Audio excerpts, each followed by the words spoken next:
अपन बात करते हैं अनुच्छेद 55 पे अब, है ना। अनुच्छेद 54 में हमने पढ़ा राष्ट्रपति को वोट डालने वाले व्यक्तियों के बारे में कि राष्ट्रपति को वोट कौन करता है, ठीक। अनुच्छेद 55 में हमें पढ़ना है राष्ट्रपति के निर्वाचन की विधि, चुनाव किस विधि से होता है ना। मैंने अभी आपसे कहा था कि चुनाव दो तरीके होते हैं, प्रत्यक्ष और अप्रत्यक्ष। प्रत्यक्ष तरीका बड़ा सीधा सा होता है ना। जनता जाती है या आम पब्लिक जाती है, जो वोट करने वाले सदस्य होते हैं वो जाकर वोट करते हैं, है ना। जब वोटों की काउंटिंग होती है तो 1 2 3 4 करके ऐसे वोट गिन लिए जाते हैं, जैसे सबसे ज़्यादा वोट मिलते हैं वो विजयी घोषित हो जाता है ना। लेकिन अप्रत्यक्ष तरीके में ये व्यवस्था नहीं है, ठीक। राष्ट्रपति का चुनाव होता है अप्रत्यक्ष विधि से, है ना। और भारतीय संविधान इस बात का विशेष ख्याल रखा है भारतीय संविधान ने कि भारत के राष्ट्रपति के चुनाव में हर राज्य का जो प्रतिनिधित्व हो वो लगभग एक समान हो, चाहे वो संघ हो या चाहे वो केंद्र शासित प्रदेश हो, चाहे वो स्वतंत्र राज्य हो, है ना। संविधान निर्माताओं ने इस चीज का बहुत अच्छे से ख्याल रखा है कि राष्ट्रपति के चुनाव में भारत के प्रत्येक राज्य का समान प्रतिनिधित्व स्थापित किया जाए, है ना। और समान प्रतिनिधित्व स्थापित तभी हो सकता था जब भारत राष्ट्रपति के को वोट करने वाले व्यक्तियों के वोटों को 1 2 3 करके ना गिना जाए। क्यों? क्योंकि कुछ केंद्र शासित प्रदेश तो ऐसे हैं जहां विधानसभा नहीं है, तो वहां का कोई भी व्यक्ति राष्ट्रपति के चुनाव में भाग नहीं लेगा, क्लियर। तो अगर उनके वोटों को 1 2 3 करके गिना जाता तो शायद सभी राज्यों का प्रतिनिधित्व समान ना होता, है ना। तो प्रतिनिधित्व समान रखने के लिए भारतीय संविधान ने राष्ट्रपति के चुनाव की विधि में वोट वैल्यू या मत मूल्य निकालने की व्यवस्था की। एक चीज और ध्यान देना यहाँ पर, है ना। संविधान के अनुच्छेद 55 में राष्ट्रपति के चुनाव की विधि का वर्णन किया गया है ना। लेकिन राष्ट्रपति के चुनाव संबंधी नियम और कानून अगर कोई संस्था बनाती है तो वो संस्था बनाती है भारत की संसद, और राष्ट्रपति के जो चुनाव करवाता है वो करवाता है निर्वाचन आयोग। और अगर चुनाव संबंधी कोई विवाद हो जाता है, ध्यान रखिएगा, तो चुनाव संबंधी विवाद का निपटारा होगा सुप्रीम कोर्ट में, क्लियर। तो मैं यहां से कह रहा हूं आपसे कि राष्ट्रपति के चुनाव में जो सदस्य वोट करते हैं उन सदस्यों के वोटों का 1 2 3 करके ना गिन के उन सदस्यों के वोटों को निकाला जाता है वोट वैल्यू या मत मूल्य, है ना। और राष्ट्रपति को 2 लोग वोट करते हैं, राज्यों की विधानसभाओं के सदस्य और संसद के सदस्य। तो जो विधानसभा के सदस्य यानी विधायक होंगे उनका वोट वैल्यू अलग होगा, है ना। और जो सांसद सदस्य होंगे उनका वोट वैल्यू या मत मूल्य अलग होगा, है ना। तो पहले हम देख लेते हैं विधायक का और फिर देख लेते हैं सांसद सदस्य का, है ना। भारतीय संविधान के अनुच्छेद 55(1) में ध्यान देना, भारतीय संविधान के अनुच्छेद 55(1) में विधायक के मत मूल्य निकालने के फॉर्मूले का वर्णन किया गया है ना। और 55(1) में कहा गया है कि अगर आप एक विधायक का मत मूल्य निकालते हैं, वो विधायक किस राज्य का है ये कोई मायने नहीं रखता है, किसी भी राज्य का हो सकता है ना। आप जब एक विधायक का मत मूल्य निकालेंगे तो एक विधायक का मत मूल्य बराबर होता है, मत मूल्य बराबर होगा राज्य की कुल जनसंख्या, ध्यान दीजिएगा, है ना, राज्य की कुल जनसंख्या, ठीक, राज्य की कुल जनसंख्या बटे राज्य की कुल निर्वाचित विधायक, ठीक, राज्य की कुल जनसंख्या बटे कुल निर्वाचित विधायक, ठीक। इसे मल्टीप्लाई करेंगे 1/1000 से, आप समझिए, ठीक। 55(1) में कहा गया, 55(1) में कहा गया कि विधायक के 55(1) में विधायक के मत मूल्य की बात की गई है ना। अब वो विधायक किस राज्य का है कोई महत्व नहीं रखता, क्यों? क्योंकि जिस राज्य के विधायक का मत मूल्य निकालेंगे उस राज्य की कुल जनसंख्या रख देंगे, उस राज्य की विधानसभा के कुल निर्वाचित सदस्य रख देंगे और मल्टीप्लाई 1/1000 से कर देंगे, है ना। और जब ये फॉर्मूला हम सॉल्व कर लेंगे तो उस राज्य की एक विधायक का मत मूल्य मिल जाएगा, है ना। और उस राज्य में जितने भी विधायक होंगे सभी राज्यों का मत मूल्य वैसे के वैसा हो जाएगा। जैसे हम मध्य प्रदेश के एक विधायक का मत मूल्य निकाल रहे हैं, है ना, तो एमपी का एक विधायक ऊपर मध्य प्रदेश की कुल जनसंख्या बटे मध्य प्रदेश की कुल निर्वाचित विधायक 1/1000 से जब हम सॉल्व कर देंगे तो मध्य प्रदेश के एक विधायक का मतमूल्य मिल जाएगा। और जो मतमूल्य एक विधायक का होगा वही मतमूल्य मध्य प्रदेश की विधानसभा के 230 सदस्यों का होगा, क्लियर, है ना। तो मध्य प्रदेश के विधायकों का मतमूल्य अलग होगा। अगर हम उत्तर प्रदेश की बात करें, है ना। तो उत्तर प्रदेश के विधायक का मतमूल्य अलग होगा। क्यों? क्योंकि उत्तर प्रदेश की जनसंख्या अलग है हमसे, उसके निर्वाचित विधायक हमसे अलग हैं। हम राजस्थान की बात करें तो उसके विधायक का मतमूल्य अलग होगा। क्यों? क्योंकि उसकी जनसंख्या अलग है, उसके निर्वाचित। किसी भी राज्य की हम बात करें, भारत के हर राज्य के विधायक का मतमूल्य अलग अलग होगा, लेकिन जो मतमूल्य एक राज्य के एक विधायक का होगा वही मतमूल्य उस राज्य के समस्त विधायकों का होगा। ये याद रखना, भारत के हर राज्य के विधायक का मतमूल्य अलग अलग होगा, लेकिन किसी राज्य के एक विधायक का जो मतमूल्य होगा वही मतमूल्य भारत के समस्त उस राज्य के समस्त विधायकों का होगा। क्लियर? अगर हम सांसद सदस्य के मतमूल्य की बात करें, है ना, तो अनुच्छेद 55(2) में, ठीक, सांसद सदस्यों के मतमूल्य का उल्लेख किया गया है। और ध्यान देना, सांसद सदस्यों में से हम एक सांसद सदस्य का मतमूल्य निकालेंगे, चाहे वो लोकसभा का हो चाहे राज्यसभा का हो, अलग अलग नहीं निकलते हैं। ऐसा नहीं होगा कि लोकसभा वालों का अलग निकले और राज्यसभा वालों का अलग निकले, सेम निकलेगा, है ना। तो जब हम एक सांसद सदस्य का मतमूल्य निकाल लेंगे तो वही मतमूल्य हर सांसद सदस्य का होगा, जितने भी सांसद सदस्य होंगे। क्लियर? तो सांसद सदस्यों को जब हम मतमूल्य निकालते हैं तो एक सांसद सदस्य का मतमूल्य, ध्यान दीजिएगा, है ना, एक सांसद सदस्य का मतमूल्य बराबर होता है भारत के समस्त राज्य, जितने भी राज्य हैं, ठीक है, समस्त राज्यों की विधानसभाओं, समस्त राज्यों की विधानसभाओं के सदस्यों यानी विधायकों सदस्यों के मतमूल्य का कुल योग, ठीक, मतमूल्य का कुल योग। अब समझ में आया है ना। यानी भारत के जितने भी राज्यों में विधानसभाएं हैं, यानी 30 राज्यों में, और हर राज्य के विधायक का अलग अलग मतमूल्य है ना, तो सभी राज्यों की विधानसभाओं के सदस्यों के मतों के मूल्य का कुल योग, है ना, बटे कुल निर्वाचित सांसद सदस्य, चाहे वो लोकसभा के हों चाहे राज्यसभा के हों, है ना, कुल निर्वाचित सांसद। क्लियर हुआ? ठीक। तो जब हम सांसद सदस्य का मतमूल्य निकालेंगे तो सांसद सदस्य का मतमूल्य निकलता है समस्त राज्यों की विधानसभाओं के सदस्यों के मतमूल्य का कुल योग बटे कुल निर्वाचित सांसद सदस्य। तो यहां पर सभी विधायकों के, है ना, जितने 4-5 हजार विधायक हैं, सभी विधायकों का मतमूल्य का योग रख दिया जाएगा और मल्टीप्लाई डिवाइड कर दिया जाएगा यहाँ पर किससे? कुल निर्वाचित सांसद सदस्यों से। और जब हम डिवाइड करेंगे तो हमें क्या मिल जाएगा? एक सांसद सदस्य का मतमूल्य। और जो एक सांसद सदस्य का मतमूल्य होगा यही मतमूल्य हर सांसद सदस्य का होगा। क्लियर? तो समझ में आया? राष्ट्रपति के चुनाव में वोटों की गिनती 1, 2, 3 ना करके राष्ट्रपति के चुनाव में वोटों का मतमूल्य निकाला जाता है ना। राष्ट्रपति को 2 संस्थाओं के सदस्य चुनाव करते हैं, विधानसभा के और सांसद के, है ना। तो विधानसभा के सदस्यों का जो मतमूल्य निकलता है वो 1 का निकाल लेंगे, वैसे ही सभी का होगा। एक विधायक का मतमूल्य बराबर होगा उस राज्य की कुल जनसंख्या जिस राज्य का विधायक है बटे उस राज्य के कुल निर्वाचित विधायक जहां का वो विधायक है, मल्टीप्लाई 1/1000। इससे मिलेगा एक विधायक का। और इसी तरह हम भारत के सभी राज्यों के सभी विधायकों का मतमूल्य क्या कर लेंगे? निकाल लेंगे। क्लियर? फिर अनुच्छेद 55(2) में अगर सांसद सदस्य की बात करें, है ना, तो एक सांसद सदस्य का मतमूल्य बराबर होता है भारत के समस्त राज्यों की विधानसभाओं के सदस्यों के मतमूल्य का महायोग, है ना, बटे कुल निर्वाचित सांसद सदस्य। और इससे हमें सांसद सदस्यों का मतमूल्य क्या हो जाएगा? प्राप्त हो जाएगा। क्लियर? तो ये हुआ मतमूल्य की बात। अब अपन देखते हैं कि राष्ट्रपति का चुनाव जिस विधि से होता है ना, उस विधि में वोट कैसे डाले जाते हैं।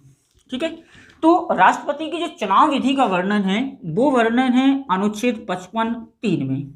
ठीक है, और अनुच्छेद 55(3) में कहा गया है कि जो राष्ट्रपति का चुनाव होगा, ध्यान दीजिएगा, है ना, जो राष्ट्रपति का चुनाव होगा वो पहली शर्त यही है कि वो अप्रत्यक्ष विधि से होगा, यानी जनता डायरेक्ट वोट नहीं करेगी बल्कि जनता द्वारा चुने गए प्रतिनिधि वोट करेंगे, तो अप्रत्यक्ष विधि से होगा। दूसरी शर्त है, कौन सी विधि अपनाई जाती है?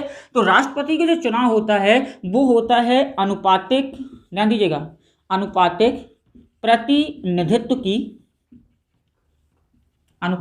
प्रतिनिधित्व की एकल संक्रमणीय मत प्रणाली के द्वारा। क्लियर हुआ? ठीक। 55(3) कह रहा है कि राष्ट्रपति का चुनाव होगा अप्रत्यक्ष विधि से, है ना। विधि का नाम है अनुपातिक प्रतिनिधित्व की एकल संक्रमणीय मत प्रणाली। ठीक, इसी विधि को हम दूसरा नाम देते हैं और दूसरा नाम इसे क्या देते हैं? Andre system. ठीक है, इसे एक नाम और देते हैं और वो नाम क्या है? वरीयता अनुक्रम। ठीक है, ये इसके नाम है। पहला चीज अप्रत्यक्ष विधि से चुनाव होगा। दूसरी चीज विधि कौन सी है? अनुपातिक प्रतिनिधित्व की एकल संक्रमणीय मत प्रणाली है।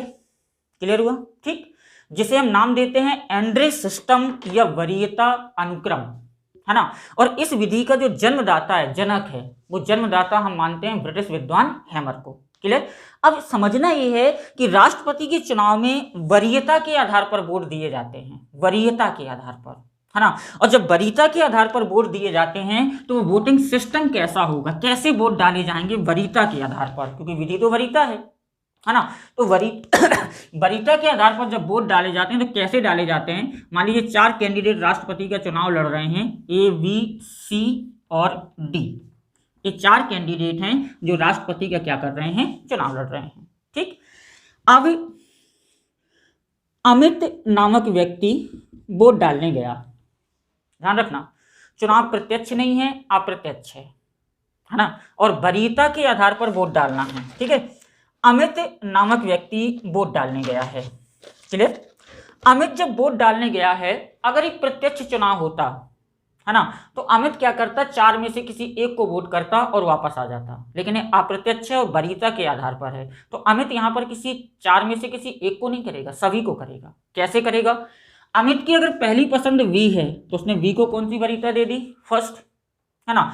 उसकी दूसरी पसंद डी है, उसने डी को दूसरी पसंद पे रख दिया, है ना। उसकी तीसरी पसंद ए है तो उसने यहाँ ए कर दिया, है ना। और उसकी लास्ट पसंद सी है तो उसे चौथी वरीयता दे दी। ठीक, अब रोहित नामक व्यक्ति वोट करने गया, है ना। इसकी पहली पसंद ए है, ठीक है, इसकी तीसरी पसंद वी है, इसकी दूसरी पसंद सी है और इसकी चौथी पसंद डी है। क्लियर? पंकज नामक व्यक्ति वोट करने गया, इसकी पसंद अलग होगी, है ना। इसने ए को दी थर्ड वरीयता, है ना, बी को दी फर्स्ट वरीयता, ठीक है, सी को दी फोर्थ वरीयता और डी को दी थर्ड वरीयता। ऐसे जितने भी कैंडिडेट जाएंगे, जितने, चाहे वो लोकसभा का सांसद के सदस्य हों, चाहे वो विधानसभा के सदस्य हों, जितने भी कैंडिडेट जाएंगे, सभी कैंडिडेट राष्ट्रपति को वरीयता के आधार पर क्या करेंगे? वोट करेंगे। क्लियर? वोटिंग जब कंप्लीट हो जाएगी तो अब होगी मतगणना, वोटों की गिनती, है ना। और वोटों की गिनती कैसे होती है वो समझिएगा आप लोग। ठीक, जब वोटों की गिनती की जाएगी, है ना, तो सबसे पहले फर्स्ट वरीयता को गिना जाता है ना, कि ए को फर्स्ट वरीयता कितनी मिली है, बी को फर्स्ट वरीयता कितनी मिली है, सी को फर्स्ट वरीयता कितनी मिली है और डी को फर्स्ट वरीयता कितनी मिली है। क्लियर? समझिएगा। ठीक, फर्स्ट वरीयता की काउंटिंग की जाएगी और जब फर्स्ट वरीयता की गिनती की जा रही होगी, है ना, अगर फर्स्ट वरीयता की गिनती के समय डाले गए कुल मतों का, जितने वोट डाले गए हैं, है ना, डाले गए कुल मतों का अगर किसी कैंडिडेट को, ध्यान देना, एक शब्द समझ लीजिए, न्यूनतम चुनाव कोटा, ये शब्द समझिए, है ना। न्यूनतम चुनाव कोटा बराबर होता है डाले गए कुल मत, डाले गए कुल मत बटा 2 + 1, यानी डाले गए मत, जैसे 100 वोट डाले गए, 100 को 2 से भाग दोगे 50 बचा, +1 51, यानी आधे से अधिक, एक अधिक। ठीक है, ये न्यूनतम चुनाव कोटा है। जितने वोट डाले जाएंगे अगर उससे आधे से एक अधिक वोट मिल जाएंगे तो वो व्यक्ति राष्ट्रपति चुनाव जीत जाएगा। अब आइए पहले पॉइंट पे। ठीक, जब फर्स्ट वरीयता की काउंटिंग की जाएगी, गिनती की जाएगी, अगर किसी उम्मीदवार को डाले गए कुल मतों का, फर्स्ट वरीयता के समय डाले गए कुल मतों का अगर 50% से अधिक ये न्यूनतम चुनाव कोटा प्राप्त हो जाता है तो वो व्यक्ति भारत का राष्ट्रपति निर्वाचित माना जाएगा। फिर से समझिए, है ना। वोटों की गिनती जब की जाएगी तो वरीयता के आधार पर वोट दे दिए गए, है ना। सबसे पहले गिनती की जाएगी फर्स्ट वरीयता वालों की, है ना। फर्स्ट वरीयता की गिनती करते समय अगर किसी उम्मीदवार ने न्यूनतम चुनाव कोटा प्राप्त कर लिया है, और न्यूनतम चुनाव कोटा क्या है? डाले गए कुल मतों का आधे से अधिक, अगर किसी उम्मीदवार ने प्राप्त कर लिया है तो वो उम्मीदवार चुनाव जीत जाएगा, भारत का राष्ट्रपति निर्वाचित हो जाएगा। लेकिन अगर किसी कारणवश, है ना, फर्स्ट वरीयता में किसी भी उम्मीदवार को डाले गए कुल मतों का 50% या आधे से अधिक प्राप्त नहीं हुआ है तो क्या होगा, है ना, तो होगी दूसरे चरण की मतगणना, है ना। यानी दूसरे चरण की मतगणना का मतलब है सेकंड वरीयता की। सेकेंड वरीयता की गणना होगी, है ना। सेकेंड वरीयता की जब हम गणना करेंगे, गणना कंप्लीट हो जाएगी, है ना, और सेकेंड वरीयता के समय इन 4 में से जिस उम्मीदवार को सबसे कम वोट मिले होंगे, जो सबसे लास्ट में होगा, है ना, उस उम्मीदवार को मतगणना से बाहर कर दिया जाएगा, अलग कर दिया जाएगा, और उसके जितने वोट होंगे उन सारे वोटों को ऊपर के कैंडिडेट में समान रूप से क्या कर दिया जाएगा, वितरित कर दिया जाएगा, समान विभाजन कर दिया जाएगा, है ना। फिर देखा जाएगा कि किस कैंडिडेट ने डाले गए मतों का आधे से अधिक या न्यूनतम चुनाव कोटा प्राप्त कर लिया है। अगर इसमें किसी कैंडिडेट ने न्यूनतम चुनाव कोटा प्राप्त कर लिया तो भारत का राष्ट्रपति निर्वाचित माना जाएगा, और अगर यहां भी नहीं हुआ तो तीसरी चौथी ये प्रक्रिया तब तक दोहराई जाएगी जब तक कि डाले गए कुल मतों का आधे से अधिक कोई उम्मीदवार प्राप्त ना कर ले। यह है वरीयता सिस्टम। क्लियर हुआ? ठीक। राष्ट्रपति के चुनाव में अगर देखा जाए, है ना, तो राष्ट्रपति के चुनाव में कुछ अन्य चीजें भी होती हैं।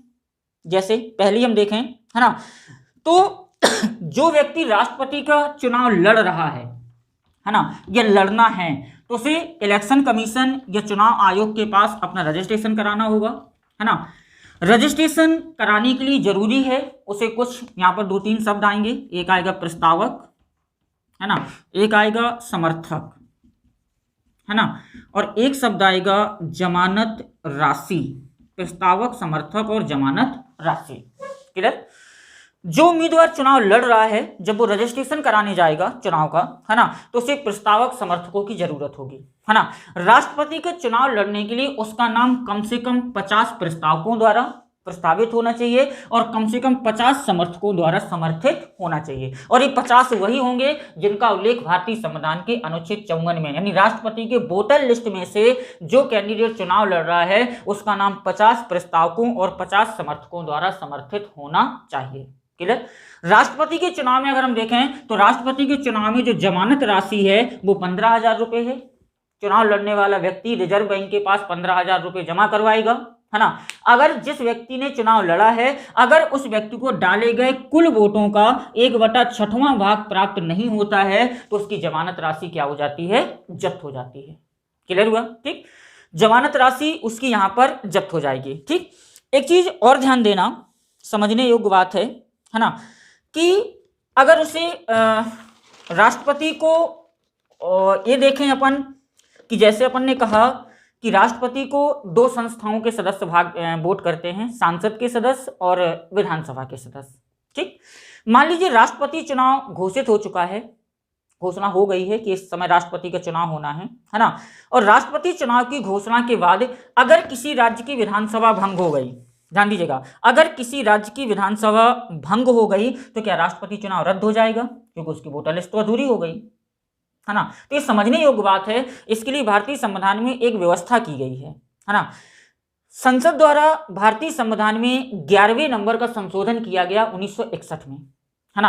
और 11वें संविधान संशोधन अधिनियम, ध्यान दीजिएगा, 11वें संविधान संशोधन अधिनियम 1961 के द्वारा संविधान में व्यवस्था को जोड़ा गया है कि अगर राष्ट्रपति के चुनाव की घोषणा के समय राष्ट्रपति की वोटर लिस्ट अधूरी है या किसी राज्य की विधानसभा भंग हो चुकी है, किसी राज्य के 10 विधायकों ने इस्तीफा दे दिया है, तो राष्ट्रपति चुनाव किसी भी कंडीशन में रद्द नहीं होगा। राष्ट्रपति चुनाव उसी तिथि और समय पर होगा, यानी वोटर लिस्ट के अधूरी होने पर राष्ट्रपति चुनाव पर उसका कोई फर्क नहीं होगा। पहली चीज। दूसरी चीज, राष्ट्रपति चुनाव निर्वाचन आयोग कराता है, लेकिन चुनाव संबंधी अगर कोई विवाद हो जाएगा तो अनुच्छेद 71 में स्पष्ट किया गया है कि विवाद का निपटारा सिर्फ और सिर्फ सुप्रीम कोर्ट करेगा। मान लीजिए किसी व्यक्ति के चुनाव में, जो चुनाव जीत चुका है राष्ट्रपति का, उसमें विवाद हो गया और मामला सुप्रीम कोर्ट चला गया अनुच्छेद 71 के तहत, है ना। सुप्रीम कोर्ट ने कुछ समय बाद जांच करके निष्कर्ष दे दिया कि राष्ट्रपति का चुनाव गलत हुआ है, अर्थात सुप्रीम कोर्ट राष्ट्रपति चुनाव को अगर शून्य घोषित कर देता है तो जो व्यक्ति चुनाव जीता था वो जितने दिन पद पर रहेगा, चाहे 1 दिन रहे, चाहे 6 महीने रहे, चाहे 2 महीने रहे, जितने दिन पद पर रहेगा, पद पर रहते हुए उसके द्वारा जो भी कार्य किए जाएंगे वो कार्य समाप्त या शून्य घोषित नहीं किए जाएंगे। क्लियर है? तो चुनाव निर्वाचन आयोग कराता है, विवाद सुप्रीम कोर्ट सॉल्व करता है, और चुनाव संबंधी नियम कौन बनाती है? भारत की संसद, है ना। अगर राष्ट्रपति के वेतन और पेंशन की बात की जाए, है ना, तो राष्ट्रपति को वेतन और पेंशन देने के लिए भारतीय संसद द्वारा 1951 में राष्ट्रपति वेतन और पेंशन अधिनियम बनाया गया, जिसमें 2008 में संशोधन किया गया है ना। और वर्तमान समय में राष्ट्रपति को प्रतिमाह 1,50,000 रुपये मासिक वेतन और 9 लाख रुपए उसे वार्षिक पेंशन क्या की जाती है, प्रदान की जाती है। क्लियर। तो ये थी राष्ट्रपति की चुनाव विधि।